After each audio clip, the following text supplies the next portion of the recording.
Commençons les critiques faciles ciné avec un monument que tout le monde a déjà fait, mais on s'en fout. Et comme vous l'avez deviné grâce au titre de la vidéo, je vais parler du dernier film de J.J. Abrams, le dernier Star Wars, l'épisode 7, Le Réveil de la Force. Le tout avec spoiler, parce que nous sommes désormais en 2016 et que Le Réveil de la Force est tellement 2015.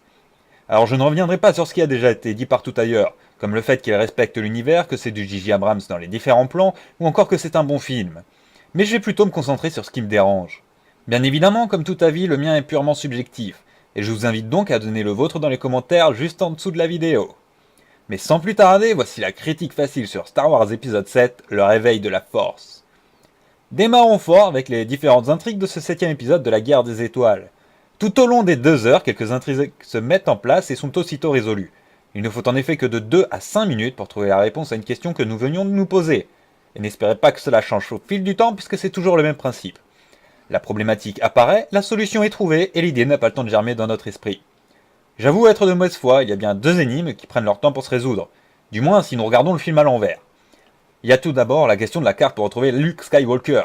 Alors que BB-8 en a une partie, nous apprenons à peine quelques minutes après son arrivée à destination que notre pot vert 2D2 est désactivé et qu'il contient le reste de la carte. Puisque BB-8 l'a révélé à C6PO, bien que ce dernier ne le croit pas. Ce n'est donc pas une réelle surprise de le voir se réactiver dans les quelques dernières minutes pour venir afficher le reste de la carte. Vient ensuite la relation de Kylo Ren avec Han Solo et Leia. Il y avait de la place pour faire quelque chose d'énorme, en laissant planer un certain doute. C'est tout simplement lorsque nous voyons Snoke s'adresser à Kylo qu'il fait déjà référence à Han Solo en tant que père du dernier. Puis dans une scène suivante, nous voyons Han désemparé de voir Kylo s'en aller avec Rey. Han retrouve ensuite Leia et lui dit qu'il l'a vu, leur fils. Imaginez une seconde si Snoke aurait dit à Kylo de s'occuper de sa famille pour progresser du côté obscur. Nous aurions ensuite la scène où Kylo parle de son grand-père devant le masque de Darth Vader. On imagine donc que ça peut être le fils de Luke ou de Leia. Puis nous voyons Han désemparé de voir celui que nous pourrons alors imaginer être son fils s'en aller avec la fille à qui il venait d'ouvrir la porte du Faucon Millennium, pour finalement ouvrir la vérité au spectateur lors de la scène avec Leia, tout en laissant cette idée germer dans son esprit. Nous aurions alors pu avoir une scène digne du « Je suis ton père » de Darth Vader à Luke. Au lieu de cela, Star Wars épisode 7 Le Réveil de la Force ne nous offre aucune scène réellement mythique, si ce n'est le discours du Premier Ordre déjà aperçu dans les différentes bandes annonces. 2 intrigues ayant volé en éclats alors qu'il y avait de la place pour poser les bases pour le futur du film, mais aussi de la trilogie. Enfin, je vais m'attaquer aux 15 dernières minutes du film, avec le fameux combat au sabre laser. Kylo Ren est blessé, d'accord, il vient de tuer son père, d'accord, mais putain de merde, il a en face de lui un ancien Stormtrooper, plus habitué au tir qu'au combat à l'épée, comme le prouve royalement le combat contre un autre Stormtrooper, et il galère comme un porc.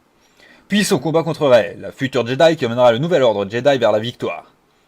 Putain, je viens de vous spoiler la trilogie là. Balancez les insultes et les pouces rouges.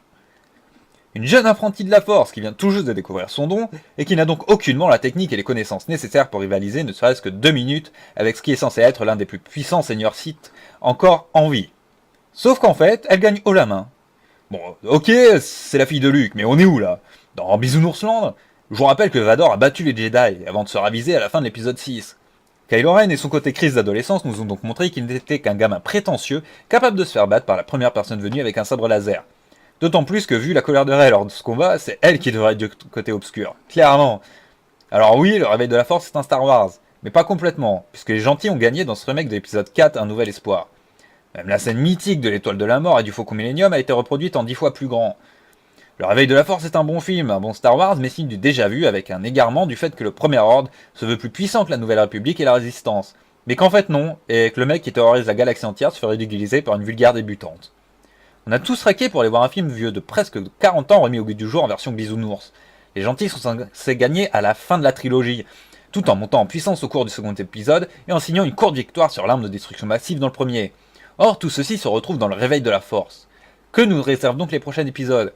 La naissance du nouvel ordre Jedi, emmené par Luke Skywalker et Rey, sa probable fille, qui vont tout simplement écraser le Premier Ordre sans même être en difficulté.